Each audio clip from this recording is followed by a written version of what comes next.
When we first came to Korea, we got bombarded with a lot of unknown customs that we had to keep in mind to not be unintentionally disrespectful. I want to focus on what you should and shouldn't do in your everyday life. And understanding these customs can help you navigate through social situations respectfully and leave good impressions on Koreans and their favorite soup-place emos. Let's start with one behavior which got engraved into our minds and habits really quickly. Bowing. Bowing is a sign of respect, especially for elders or in formal situations. Although you also do it when greeting someone, but then you only bow slightly as the depth of the bow indicates the social standing of the other person. Especially if you enter and leave a restaurant, you bow slightly and say 안녕하세요 or 안녕히 계세요. It got so engraved in my mind that I even do it unconsciously, even if we're just joking around. And you can really see how appreciative Korean elders are when we do it. Especially grandma always welcomes us with a big smile whenever we do these for us minor things. Another way to show respect is via using both hands when giving or receiving gifts.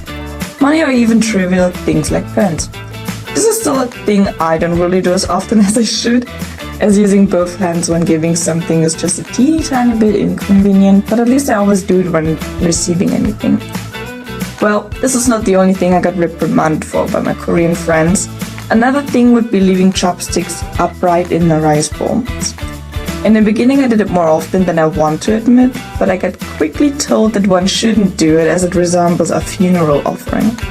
I also had an incident the very first time I took my bus from Incheon to Chungcheon, where I was told off for being on a call.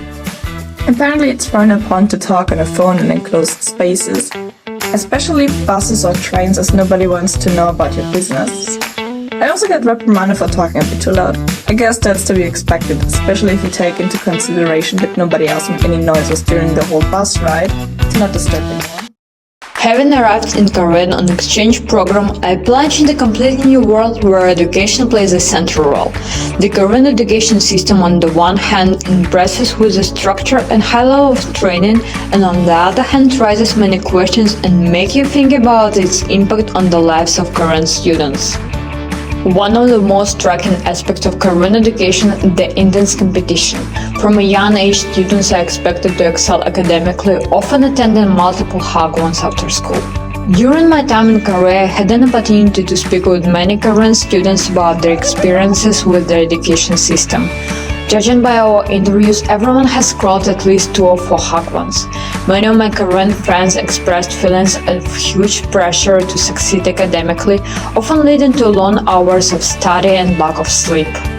This stress can take a toll on their mental health, causing anxiety and depression, and might limit other skills like critical thinking and social skills. During my conversation with Korean students, I often heard about their fear of disappointing their parents. As an exchange student studying Korean at Korean University, I experienced both the challenges and benefits of the Korean education system. While constant language immersion was helpful, the teaching methods were quite different from what I was used to. As a Korean university student, I've balanced academic with their active social life. I participated in various events from cultural festival to sports, and interacting with diversity students enriching my experience and fostered lasting friendship.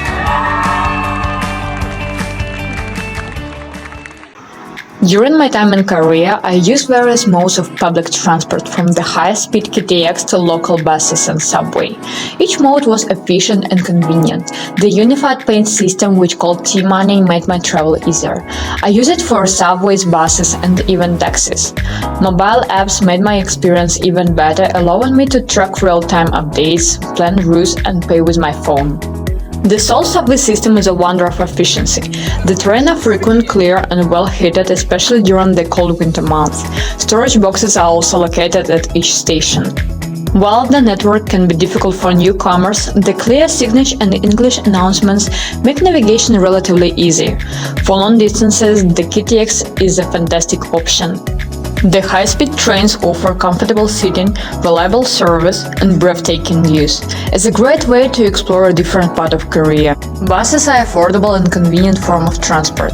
Many bus stops are equipped with heated seats, which makes waiting for a transport pleasant even in the cold weather. And the taxi is convenient and fast option for those who want to get to the right place without a transfer. That's why South Korea has an efficient and user-friendly public transportation system. Korean food is probably everyone's favorite part about coming to Korea. But to be honest, when I first came to Korea, I thought the food was too spicy. Like, chuncheon taekalbit and the tteokbokki were really spicy for me. However, now I have started to fall in love with Korean food. There are so many delicious options like daemyeon, Korean home-style dish, Korean barbecue, kupang, ramyeon, hamon, kalguksu, tonkatsu, kitchen with meshu, sundae-gu, a variety of bancha. Even school breakfast and lunch menus are very great. And of course, there are so many sweet desserts to try, like hudong, pakona, kodong, and my favorite boonpang. I'm sure everyone who comes to Korea will have a great experience because there are just so many good food here. Actually, I came to Korea because I fell in love with Korean artists and the culture. From music and movies to drama and paintings, everything is so inspiring. But my favorite part has been K-pop. In Taiwan, I would often go to a concert, and now that I'm in Korea, it feels like a dream come true. Even at school festival, idols come to perform, which is so exciting. And Korean students are also amazing at singing and dancing. And don't even get me started on the ended concert and idol pop-up store to explore. I think being a K-pop fan here is truly the best thing ever. And I discovered traditional Korean music and find it so fascinating. The simple instrument creates such rich and beautiful sounds. It's really magical. They seem incredibly harmonious and professional. I can't believe these traditional musicians are university students. During the 4 months here, we had no big difficulties with the air or water quality. Only minor ones like muggy or stuffy air, which in the beginning, during the hot summer days, made us a bit dizzy. But otherwise, we were really lucky, as Korea faces heavy pollution due to the yellow dust storms that increase the final dust levels in late winter and early spring. It gets so bad that there is a heavy fog covering the cities, making it impossible to even see the mountain we see in Chuncheon. In these seasons, many Koreans either refrain from going out too long and often wear masks to protect themselves from the high dust. To get an insight on said dust level, Koreans use apps that give impressions of the dust density. While air quality has slightly improved in recent years due to stricter regulations, fine dust still remains a public health concern, especially in urban centers like Seoul. And although South Korea has one of the most advanced drinking water systems with highest safety standards, Koreans still refrain from drinking tap water and instead buy water from the store or use filtered water dispensers. This is due to the prejudiced mindset installed by elders and a scandal happening in 2011 in which a Seoul Water Works employee accidentally discovered high levels of benzene, a carcinogenic chemical, in tap water samples taken from the Tanchon Reservoir, which serves a part of Seoul's water supplies. I want to share my experience with healthcare during my exchange program in South Korea, which has been quite a joy.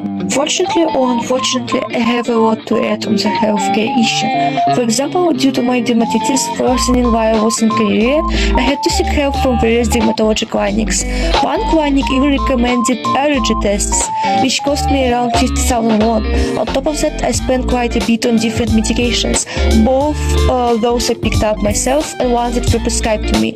In South Korea, after doctor's appointment, and medications are typically provided in a signed package, if you have any, with pills organized in bags by dose. My doctors usually prescribed treatments for 1 or 2 weeks. Unfortunately, trying different local pharmacies and clinics didn't yield much improvement for my condition, and many clinics advised me to visit Carmel Hospital, and there they took my health seriously, prescribing an injection and ultraviolet therapy along with additional medications. That combination finally helped me to feel a little bit better, but you have to remember that you will probably need a reservation at least 2 weeks in advance to get somewhere where you can get real help. At least that was the case for me in Chuncheon. In Seoul, the clinics are too overcrowded, and I was told to wait at least a month there, so I don't see the point in going there. Regarding costs, I usually paid between 10,000 to 16,000 won for a consultation and prescribed medications. However, prices can vary significantly based on factors like the clinic's reputation, wait list, and the specific treatment that you need. One important aspect to mention is health insurance itself. As an international student, I had to enroll in the National Health Insurance Program, which provided some coverage for medical expenses. This insurance typically covers around 70% of outpatient costs, which is quite helpful. However, you still need to budget for the remaining percentage, especially for things like specialized treatment or tests, which can end up quickly. Overall, while navigating the healthcare system in South Korea came with challenges, having insurance made it more manageable, I think, and I encourage anyone planning to study here to get familiar with the healthcare system and ensure that they have adequate coverage.